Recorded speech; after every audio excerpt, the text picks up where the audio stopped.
নমস্কার বন্ধুরা, হরিনিত্যা কিচেনে সবাইকে স্বাগত জানাই। আজ শেয়ার করব অরেঞ্জ কেক, একদম সিম্পল আর ইজি। তো চলুন দেখে নিই।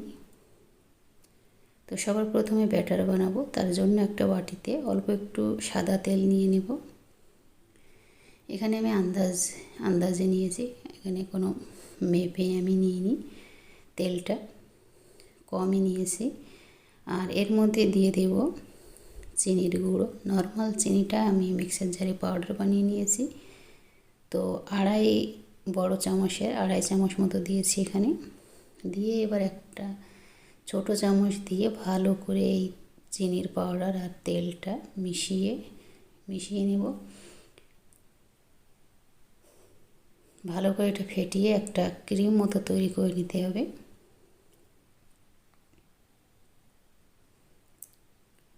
তো ভালোভাবে মেশানো হয়ে গেলে এর মধ্যে প্রথমে দিয়ে দেব হাফ কাপ সুজি,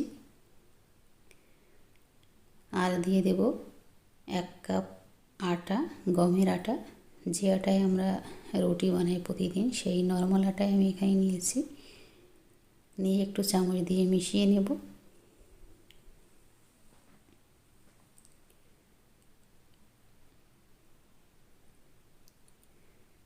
চামচ দিয়ে মেশানো হয়ে গেলে এবার এর মধ্যে অ্যাড করব অরেঞ্জ জুস। তো এখানে 1 গ্লাস অরেঞ্জ জুস নিয়েছি আমি। তো অল্প অল্প করে দেব, দিয়ে একটা ব্যাটার বানিয়ে নেব।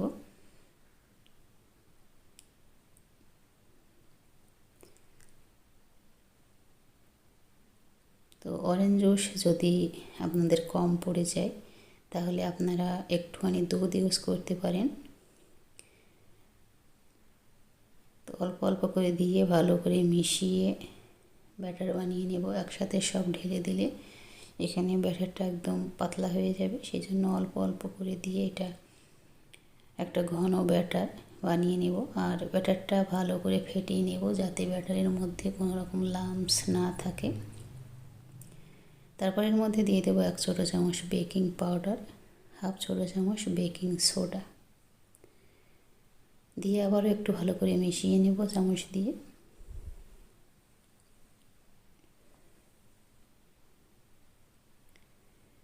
এখানে ফ্যাটানোর কোনো দরকার নেই। এখন বেকিং সোডা আর বেকিং পাউডার দেওয়ার পরে শুধু হালকা করে একটু মিশিয়ে নেব এগুলো। তারপরে এখানে একটা বাটি নিয়েছি, এর মধ্যে প্রথমে আমি তেল ব্রাশ করে আটা ডাস্ট করে নিয়েছিলাম। তারপরে একটা এর মধ্যে কাগজ দিয়েছি, নর্মাল কাগজ কেটে কাগজের উপরে একটু তেল লাগিয়ে নিয়েছি। তারপরে এর মধ্যে ব্যাটারটা ঢেলে দিয়ে একটু ট্যাপ করে নেব। ভিতরে যদি কোনো হাওয়া থাকে তাহলে সেগুলো বেরিয়ে যাবে। আর তারপর এখানে একটা বড় কড়াইতে আমি নুন গরম হতে দিয়েছিলাম। নুনটা 10 মিনিট মতো গরম করে নিয়েছি মিডিয়াম ফ্লেমে।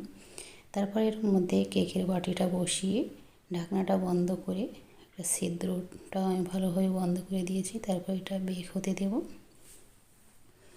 30 থেকে 40 মিনিট। এটা মিডিয়াম টু লো ফ্লেমে বেক করে নেব। তো কেকটা পুরোপুরিভাবে হয়ে গেছে, এর মধ্যে একটু কাঁচা নেই। তো এটা নামিয়ে আমি একদম পুরোপুরিভাবে ঠান্ডা করে নিয়েছি। আর ঠান্ডা হয়ে গেলে এটা একদম ইজিলি বেরিয়ে আসবে। কোনো রকম চাকু বা অন্য কিছু দিয়ে এটাকে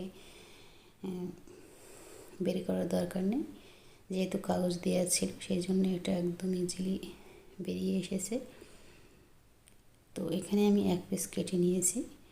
ভীষণ সফট আর ভীষণ টেস্টি তৈরি হয়েছিল। আপনারা অবশ্যই বাড়িতে ট্রাই করে দেখবেন একবার।